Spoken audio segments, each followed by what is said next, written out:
오늘은 여러분께 개인적으로 뽑은 2022년 올해의 책이자 책에 있는 내용을 머릿속에 다 넣고 싶은 그런 명저 한 권을 소개시켜 드리도록 하겠습니다. 바로 고통의 비밀입니다. 인생을 살아가면서 고통, 통증, 아픔은 피할 수가 없습니다. 우리 삶의 동반자죠. 특히 나이가 들면은 더 가까운 동반자가 됩니다.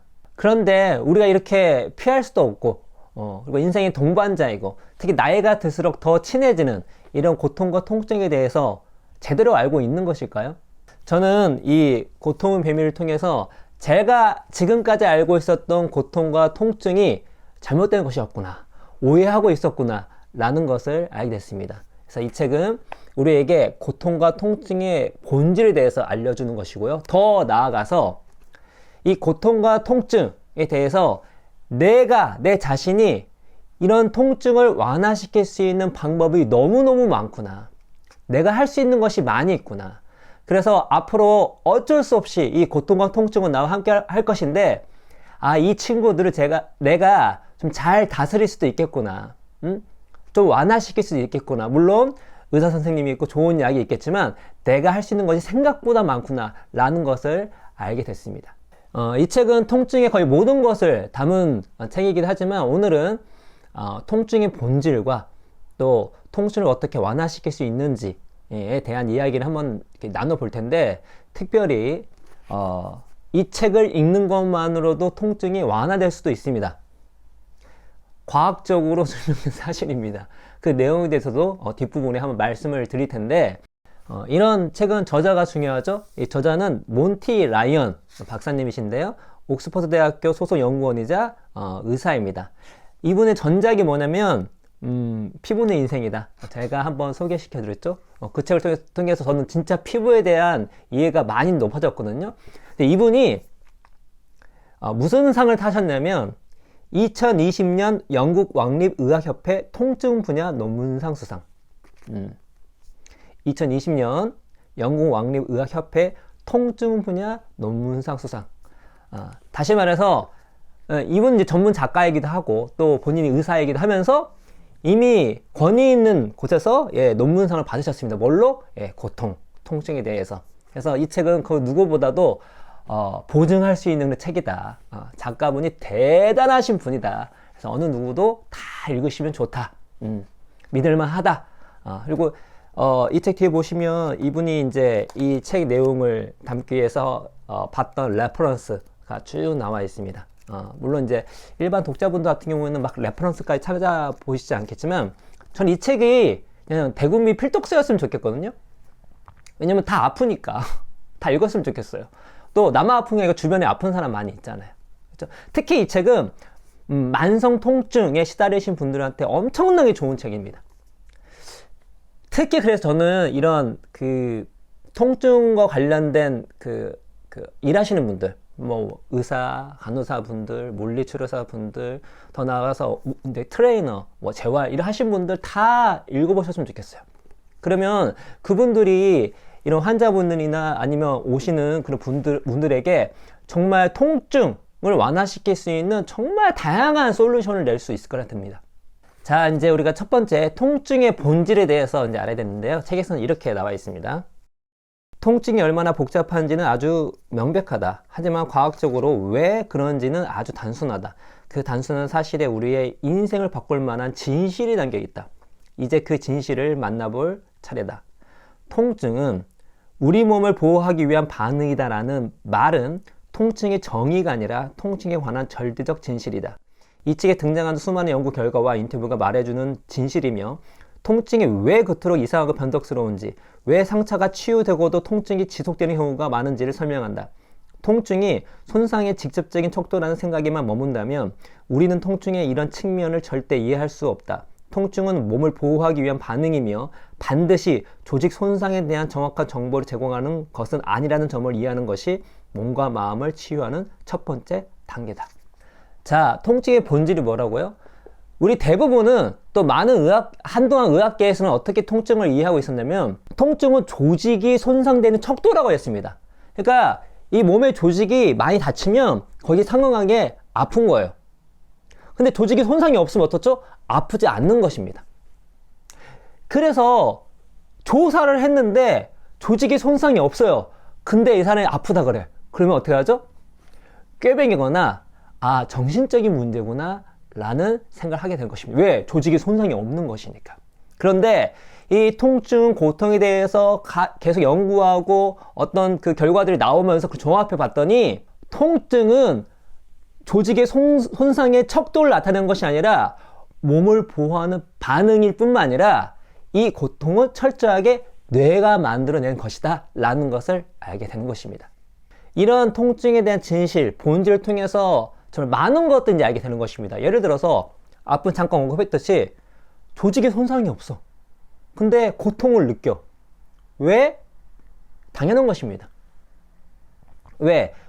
이 통증이라는 것은 이 조직의 손상이 척도가 아니거든요. 그래서 이 통증은 생물, 심리, 사회적 모델로 얘기를 하는데 심리적인 영향으로 실제 고통을 느낄 수가 있는 것이에요. 실제 놀라운 사실은 요통으로 만성 통증으로 요통을 느끼시는 그런 분들 있잖아요. 이런 분들은 실제 조직 손상이 90%가 없습니다.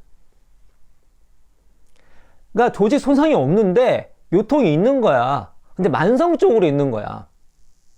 그래서 조사하면 아무것도 안 나와. 근데 계속 아파. 왜 그럴까요? 이 책에 자세히 나오는데 이 만성 통증을 느낄 수밖에 없게끔 뇌회로가 만들어지는 것입니다. 그래서 이 책은 이 단기 통증이 어떻게 심리적인 영향을 통해서 만성 통증으로 가는지가 아주 과학적으로 설명이 잘 되어 있어요. 희귀 질환인 무통각증에 있는 사람도 이 통증의 본질을 빗대보면 다 이해할 수가 있는 것입니다. 무통각증은 고통을 느끼지 않는 사람을 얘기해요.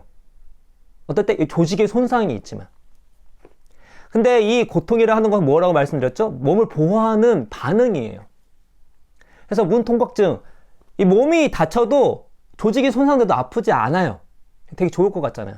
그런데 무통각증에 걸린 사람들은 대부분 10대를 넘기지 못합니다. 무통각증 몸이 망가지는데 그걸 인지를 못하는 거예요. 왜? 고통이 안 나오니까. 조직은 막 손상되고 있어서 몸은 이제 정말 위험에 처했는데 느끼지 못하는 거예요. 고통을. 그러니까 손이 뜨거운 거에 대고 있어도 모르는 겁니다. 이 피부, 이 조직이 망가지겠죠. 그런데 느끼지 못해요. 되게 심하게 되는 것입니다. 이 몸속에 여러 가지 문제가 생기는데 고통이 없는 거예요. 이 다리가 부러졌는데 고통이 없는 거예요. 그래서 합병증, 그리고 덧나고, 어떤 이 몸의 병의 진척을 막을 수가 없어서 결국 10대를 넘기기가 거의 불가능하다고 합니다. 그래서 이런 무통각증의 사례, 그리고 그 조직의 손상은 없지만 만성 통증에 있는 요통에 있으신 분들을 통해서 다시 한번 알 수 있는 것은 무엇이냐면 통증은 조직의 손상이 없어도 있을 수 있고 조직의 손상이 있어도 없을 수 있다는 것입니다. 물론 조직이 손상되면 몸에 위협을 가하는 거죠. 생명의 위협이 느끼기 때문에 대체적으로 이 조직의 손상이 있으면 고통이 있습니다. 왜? 몸을 보호해야 되잖아요. 그렇죠? 그리고 조직의 손상은 있는데 통증이 없는 경우는 극히 드물죠. 이 무통각증처럼 희귀 질환, 유전자 변이를 통해서 나오는 거니까. 근데 의외로 요즘에 많은 게 무엇이냐면 조직의 손상은 없는데 고통을 느끼는 거예요. 이게 이제 핵심입니다. 그러니까 우리가 어디가 다쳤어. 아픈 거 맞죠? 너무 직관적이지. 근데 만약에 다시 한번 말씀드리지만 이 통증을 이 조직의 손상의 척도라고 인지하는 순간 여기에 매몰되는 거예요. 그럼 어떻죠? 손상이 없는데 고통이 있는 거에 대한 이해를 못하는 거예요. 그럼 꾀병이거나 그냥 정신적인 문제인 거죠. 그런데 그게 아니라는 것입니다. 실제 한다는 거예요. 뭐예요? 조직에 손상이 없는데 통증을 느끼는 게 매우 당연하다는 거예요. 우리 몸에 만들어진 이 통증 메커니즘에 따르면. 왜? 통증은 뇌에서 만들어내는 것이니까. 그러면 조직에 손상이 없는데 왜 통증을 느끼냐? 그것도 만성적으로 느끼냐? 이 통증이 과잉 보호를 하고 있는 거죠. 그래서 이런 문구가 있습니다. 통증을 과잉 충성하는 반려견이나 과잉 대응하는 경찰증으로 생각해도 좋다. 어쨌든 통증은 신체에 손상이 없어도 얼마든지 있을 수 있다는 것을 아는 것이 중요하다. 특히 고질적인 만성 통증은 뇌 과잉 보호가 원인일 때가 많다. 만성 통증의 가장 효과적인 치료법은 증거 기반 치료법이다. 즉 뇌에 위협이 되는 증거는 줄이고 안심할 수 있는 증거를 계속 제공하는 방식이다. 현재 상태를 부정하고 통증과 싸우는 방식은 효과가 없다. 체내 조직에 있을 것을 쫓아내는 문제를 없애는 방식도 거의 효과가 없다. 우리가 지금까지 얘기하고 이 내용을 통해서 알 수 있는 거는 조직에 손상이 없지만 만성 통증을 느끼는 사람들을 우리가 이해할 수 있고, 더 나아가서 그런 이해 기반을 통해서 뭐요? 통증은 뇌에서 만들어진 것이다. 때문에 다양한 치료법이 나올 수가 있는 것입니다. 그러니까 병원 갔는데 못 고쳐요. 이런 거는. 왜? 조직에 손상이 없어. 아무리 조사해도 답이 안 나와. 너무 정상이야. 그럼 거기에 뭐 어떻게 하겠습니까? 만약에 이 통증은 조직의 손상이 척도로 나타나는 것만 알고 있다면. 근데 그것이 아니라고 생각하면 뭐죠?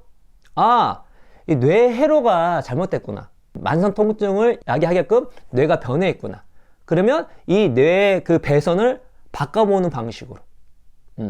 어떻게? 심리적인 것과 사회적인 모델로 바꿔볼 수가 있다는 것입니다. 그래서 이 만성 통증에 대한 새로운 치료법, 특히나 조직에 아무런 문제가 없는데 겪고 있는 그런 고통을 해결할 수 있는 길이 아주 다방면으로 열리게 된 것이죠. 뿐만 아니라 우리가 통증에 대해서 어떻죠? 우리 이게 몸이 이 조직이 딱 손상돼 가지고 느끼는 고통, 그럼 되게 부정적이잖아요. 근데 이 통증은 그게 아니라 우리를 보호하는 가디언이야, 가디언. 보호대장이야 라고 생각한다면 어차피 우리가 통증과 평생 살아야 되는데 이 통증을 매우 긍정적으로 바라볼 수 있는 것입니다. 그래서 이렇게 표현하죠. 통증은 우리를 지켜주는 보디가드이자 수호천사다. 고마운 친구이자 의사 같은 존재다.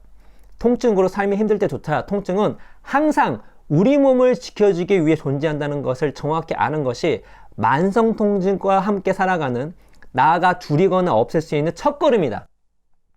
이렇게 단순하면서도 혁명적인 진실을 이해한다면 통증 뒤에 숨겨진 재미난 이야기와 과학을 즐길 수 있고 회복으로 향하는 여정도 시작할 수 있다. 자, 통증의 본질에 대해서 우리가 다시 한번 통증은 뇌에서 만들어진 것이다. 그리고 생물, 심리, 사회적 모델. 그러니까 이 통증은 이 심리적인 것과 사회적인 영향력이 되게 크다는 거예요. 조직의 손상에 상관없이. 그래서 또 우리가 이해할 수 있는 게 뭐죠? 예. 그 플라시보 효과에 대해서 우리 이해할 수가 있는 거죠. 플라시보 효과는 철저하게 이 통증과 심리의 문제니까. 그렇죠? 그래서 이런 얘기가 있습니다. 여기서 우리는 인과관계를 혼동하지 않도록 주의해야 한다. 통증을 없애는 것은 가짜약, 즉 비활성 물질 때문이 아니라 우리의 뇌 덕분이다. 뇌에 원래 저장되어 있던 물질을 나오게 만드는 것은 치료에 대한 우리의 믿음 때문이다. 유효 성분이 기대감인 것이다. 이는 플라세보의 치료에도 위기가 있다는 사실로도 확인할 수 있다. 모든 의학은 효과면에서 동등한 위치에 있지 않다. 식염수 주사는 포도당 알약보다 효과가 좋은 편이고 당연히 이 둘보다는 가짜 수술이 훨씬 더 효과가 좋다. 또한 비용이 많이 드는 위약이 그렇지 않은 위약보다 효과가 좋다. 개입이 더 극적일수록 환자가 그 치료에 더 많은 의미를 부여하고 환자와 치료 제공자 사이에 신뢰감이 높을수록 통증 완화에 대한 기대가 높아져서 효과가 커진다. 의미와 절차가 부여되는 친밀하고 집중적인 치료가 효과적인 것은 이런 이유 때문일 것이다. 플라시보 효과 뭐죠? 예, 위약 효과. 예, 가짜 약을 먹었는데 이걸 진짜 약이라고 느끼는 순간 몸이 낫는 거예요. 좋아지는 거예요. 물론 심지어 이게 가짜 약이라고 가짜 약이라고 알아도 몸은 좋아지는 경우도 많이 있습니다. 근데 가짜 약인데 몸이 좋아진 거잖아요. 왜 그럴까? 예, 기대감, 심리적 효과가 크다는 것이죠. 근데 이걸 더 증명할 수 있는 것이 무엇이죠? 기대감이 클수록 통증 완화 효과가 더 크다고요. 뭐죠? 약보다는 식염수 주사. 왜냐면 약을 먹는 것보다 주사가 더 임팩트가 크다고 느껴지잖아요. 그러니까 식염수 주사를 맞으면 내가 더 빨리 낫겠구나 하는 거예요. 보통 우리가 약으로 안 되면 주사 놔야지 이런 얘기 하잖아요. 근데 약으로도 안 되고 주사로도 안 돼. 그럼 뭐가 필요하죠? 수술을 하죠. 예, 가짜 수술. 가짜 수술은 더 플라시보 효과가 더 훨씬 강합니다. 그리고 누가 치료를 하냐? 내가 이 치료하는 사람에 대한 신뢰감에 따라서 이 플라시보 효과가 달라지는 거예요. 내가 이 사람을 좀 신뢰하는 사람이야. 믿을만해. 그래서 권위 있는 의사가 플라시보 효과를 더 많이 만들 수 있는 거예요. 그리고 같은 어떤 치료 행위를 했을 때 훨씬 더 이 통증이 완화되고 치유될 수 있는 확률이 높아진다는 것이죠. 왜? 기대감을 주니까, 신뢰감을 주니까. 이분은 이 분야의 뭐 최고봉이셔. 그 자체로 뭐죠? 우리의 통증 완화 치료의 첫 여정이 될 수 있다는 것이죠. 자, 그럼 우리가 한 가지 더 추정해 볼 수 있는 것이 있습니다. 자, 그럼 우리가 좀 낙천적이야. 그냥 뭐 아프지만 그래 뭐 이거에 대해서 막 비관적으로 생각하지 않고 긍정적으로 낙천적으로 생각하는 사람이야. 그러면 어떨까요? 통증 완화에 도움이 될까요? 예, 도움이 되겠죠. 왜? 통증은 심리적인 거니까, 뇌에서 하는 거니까. 훨씬 낙천적이고 보상을 추구하며 회복력이 좋은 사람들이 통증 완화에 대한 기대감이 높아서 플라세보 효과가 더 잘 나타났다. 2009년 맨체스터 대학교의 인간 통증 연구소는 낙관주의 성향이 강한 사람들이 플라세보 반응을 보일 확률이 높다는 것을 발견했다. 플라세보 효과에 잘 반응한다는 것은 나쁜 의미가 아니다. 오히려 통증 완화라는 우리의 최종 목표에 더 가까워지는 길이므로 좋은 의미로 이해해야 한다.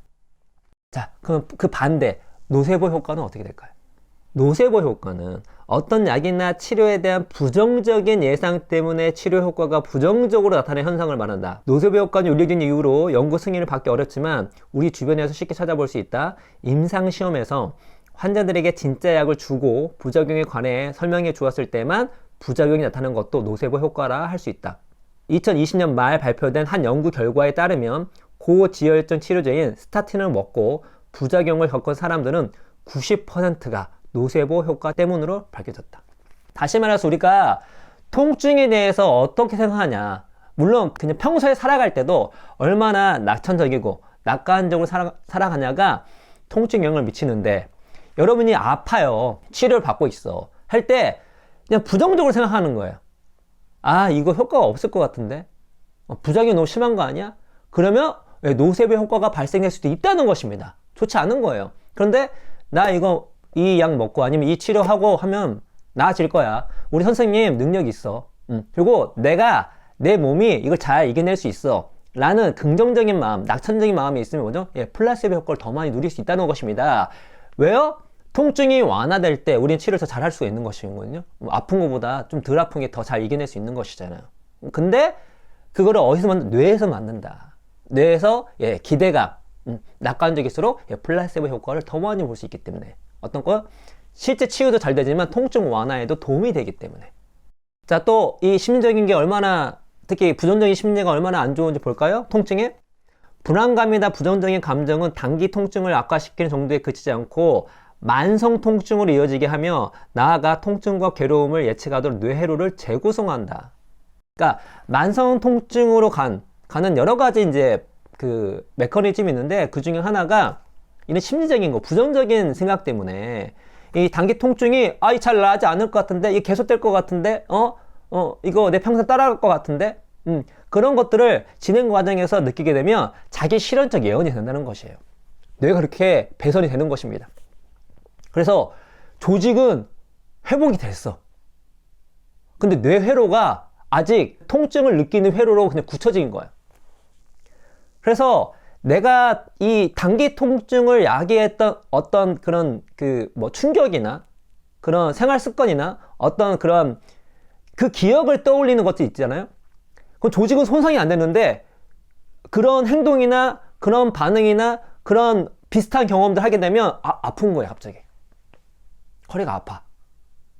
근데 실제 여기는 아픈 게 아니야. 그러니까 실제로는 조직이 문제가 있는 게 아니야.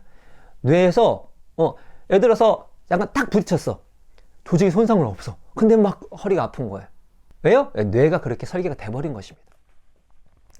그렇게 뇌가 설계가 되는 그 메커니즘에 적지 않은 역할을 하고 있는 것이 무엇이냐면, 이런 불안감, 두려움, 단기 고통이 왔었을 때, 단기 통증이 왔을 때 그런 부정적인 심리가 만성 통증으로 이어질 수 있다는 것이죠. 우리가 통증을 뭐죠? 생물, 심리, 사회적 모델로 이해하자라고 했잖아요. 그래서 앞부분은 심리에 대한 내용이라면 이 사회성도 되게 중요합니다. 이런 내용이 있어요. 물리적 통증 역치가 낮은 사람들은 사회적 거부에 더 크게 상처를 받는 것으로 조사되었고, 공던지기 게임에서 사회적 통증을 많이 느낀 사람일수록 통증을 일으키는 물리적 자극에 노출되었을 때 불쾌감을 더 많이 느꼈다. 물리적 통증과 사회적 통증은 신경학적 수준에서 매우 밀접하게 관련되어 있다. 이 얘기는 뭐냐면 물리적으로 역치가 좀 낮아요. 그러니까 같은 충격을 받았을 때 더 많이 이렇게 고통을 느낀 사람이 있습니다. 이런 사람일수록 뭐죠? 사회적 거부에 대한 고통도 크게 느낀다는 거예요. 그 반대도 마찬가지는 거죠. 사회적 거부에 크게 고통을 느낀 사람은 이 물리적 역치도 낮다는 것입니다. 다시 말해서 이런 우리가 물리적으로 받고 있는 그런 고통과 사회적 고통은 함께 간다는 것이죠. 그래서 사회적으로 거부를 당했을 때, 외로울 때 몸이 안 좋아지는 것입니다. 고통을 더 크게 느끼는 거예요. 몸도 안 좋아지지만 고통을 더 크게 느끼는 거예요. 그리고 고통을 평소에 더 크게 느끼는 사람은 뭐죠? 사회적 거부, 왕따, 어떤 외로움에 대한 고통이 훨씬 크다는 것입니다. 그 얘기는 무엇이냐면 우리가 통증을 완화할 때 이런 사회적 모델로 관계성을 통해서 통증을 많이 완화할 수 있다는 것이에요. 실제로 그래서 뭐죠? 병원에서 이렇게 웃음 치료 같은 거 많이 하잖아요.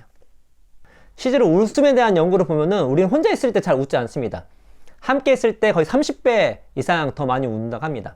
그래서 이 웃음이라는 건 철저하게 사회적인 것이거든요.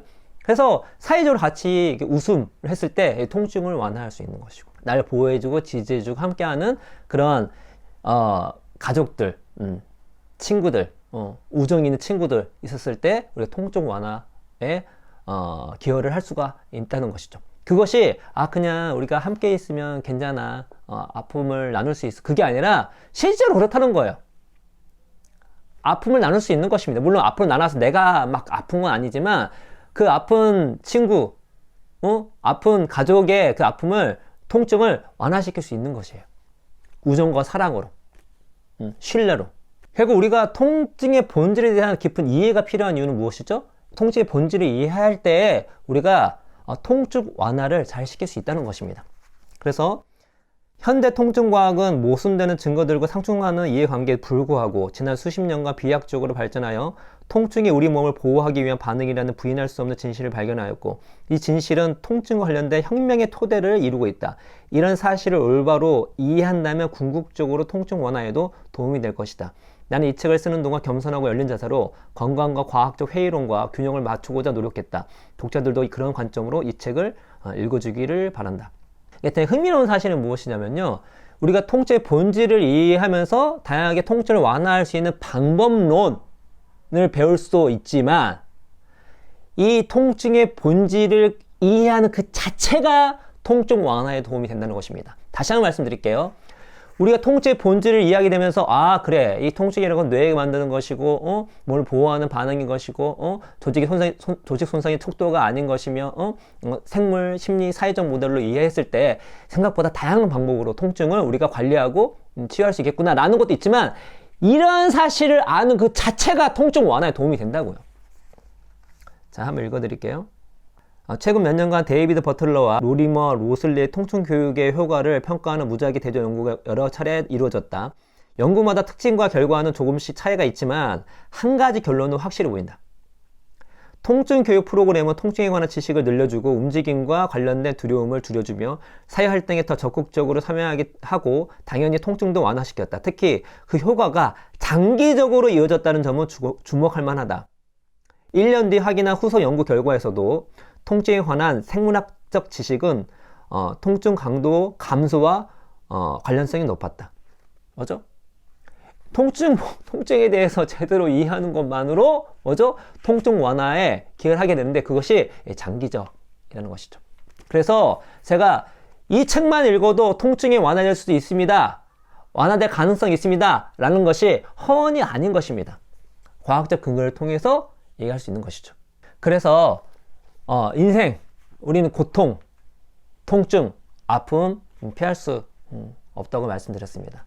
동반자죠. 그리고 제가 이제 45인데 물론 운동도 열심히 하고 있지만 예전 젊을 때보다 조금 통증과 더 가까이 지내는 것 같습니다. 그럴 때 저는 정말 이 책만큼 피할 수 없는 통증과 같이 더불어 사는데 도움되는 책은 없다고 단언합니다. 그렇기 때문에 제 올해 읽은 2022년 올해의 책이자 거의 대부분 많은 사람들이, 전 국민이 다 읽었으면 좋겠다는 생각이 들고, 제 개인적으로도 이 책에 있는 내용을 다 씹어서 먹을 생각입니다. 그래서 요즘 독서연구소에서 거의 영상 찍지 않았는데 제가 공부하는 차원에서도 같이 여기 이제 정말 좋은 내용이 많거든요. 이 내용들을 책을 같이 보면서 여러분과 독서연구소에 나눠볼 생각입니다. 그래서 이 책 꼭 읽어보시고 여러분과 함께하는 우리의 수호자이자 가디언인 이 통증의 본질을 이해하시고 통증이 왔을 때 정말 다양한 방법으로 통증을 완화시켜서 여러분의 건강을 더 챙기시고 더 행복하게 사시고 여러분뿐만 아니라 여러분의 가족 또한 이 통증에 대한 본질을 제대로 이해하는 가운데에서 통증을 완화시킬 수 있는 개인의 역할이 되게 많이 있을 수 있다는 생각이 들거든요. 그럼으로써 정말 건강하고 행복한 여러분이 됐으면 좋겠다는 말씀을 드리면서 오늘 이야기는 이것으로 마치도록 하겠습니다. 여러분 감사합니다.